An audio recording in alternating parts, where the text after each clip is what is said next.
Welcome to the 5 on 5. We are pleased to be joined today by Carolyn Birch, Acting General Manager of the Medford Rogues. Carolyn, thanks so much for being here today. Thanks for having me. First off, just tell us a little bit about the Medford Rogues. So we are a summer collegiate wood bat baseball team. So our season is a very short season. It's 10 weeks. Really, it's made up of collegiate guys from all over the country, really looking to kind of form their career. So these guys aren't drafted. They're looking to get drafted and head into a major league career.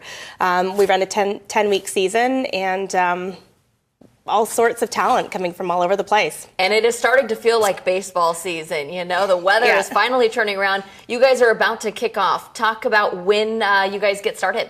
Well, opening day is May 30th. We've actually been busy already, so we have North and South teams that play out of our field, and that was really awesome to kind of see players start to be on the field and people start to come to Harry David Field. So May 30th is our kickoff date, and it's a very hard and fast season. We play 30 games at home and 60 games in total.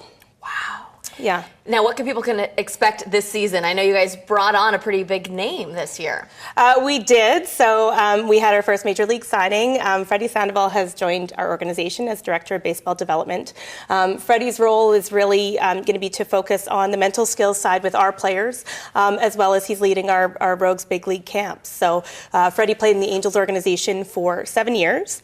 And once he retired out, he worked for Kansas City and was a part of the team that led them to the World Championship in 2015. How exciting is that? Yeah. Well, we've got much more to talk about, but we are going to take a quick break. We'll be right back. Welcome back. We are pleased to be joined once again by Carolyn Birch, Acting General Manager of the Medford Rogues. Carolyn, thanks again for being here. Thank you. You guys are gearing up for a season that's getting started at the end of this month. Yep. Talk a little bit about the players. How do you get your athletes? So, headed into our 5th season, a lot of it has to do with relationships. Definitely, we've got kind of eyes all over the country that are keeping an eye out for top talent, but a lot of it is really the relationships that our coaching staff and us as an organization are building with the top schools. So, now we're at the point with University of Oregon where we just get a call and they say we're sending you 4 guys, and that's nice to know because it's some top talent. So it's made our job a lot easier.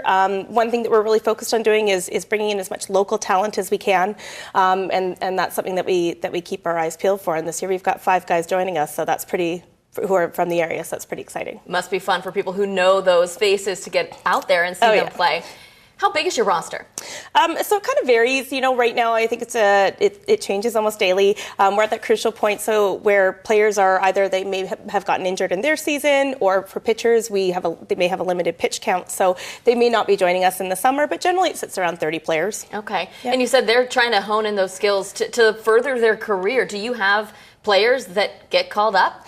We do have 12 players that have actually signed contracts with major league organizations, and that can look, kind of any which way. So some of them sign with affiliate teams. I don't think we've had anybody yet make their major league debut. Certainly our assistant coach Jeff Lyle has about 4 players who are playing in the major leagues, and Freddie of course has his players. So by affiliation, we certainly have a huge roster in the major leagues. Maybe this season is the season. Yes, I will commit to that for sure. Awesome, yep. I like that. And talk a little bit about what's going on off the diamond. So one thing that's really important to us as an organization is that we really expand these kids' horizons. So for a lot of them, the expectation has always been that they're just playing baseball. And when we get them here, we make sure that they know that kind of putting back into the community that supports them is a really important thing. So we'll send them out walking dogs at the SO Humane. Certainly they go pack boxes at Access. They go for lunch at Hearts with a Mission and meet the kids there. And really building that philanthropic side and kind of expanding their horizons is really important in terms of building them as young men. Really cool. And if our viewers would like more information, how can they get it? Whether that's about the organization or they're trying to come out and see a game. They can go to medfordrogues.com, follow us on Facebook, Twitter, Instagram, or YouTube. Nice. We got it all in there. Anything that I missed, Carolyn, that you want to touch on while I have you here? We'll be announcing our promotional schedule shortly, and that's a lot of fun for people who maybe aren't as interested in the baseball side. Okay. We've got some really cool nights coming up. Some of return favorites, Christmas in July, Paint the Park Pink, Military Appreciation Night, and we've got a few new ones that we're throwing in this year as well. Wow. Jam-packed schedule. So much. All right, Carolyn, thank you so much for being here. Thanks for having me. We'll be right back.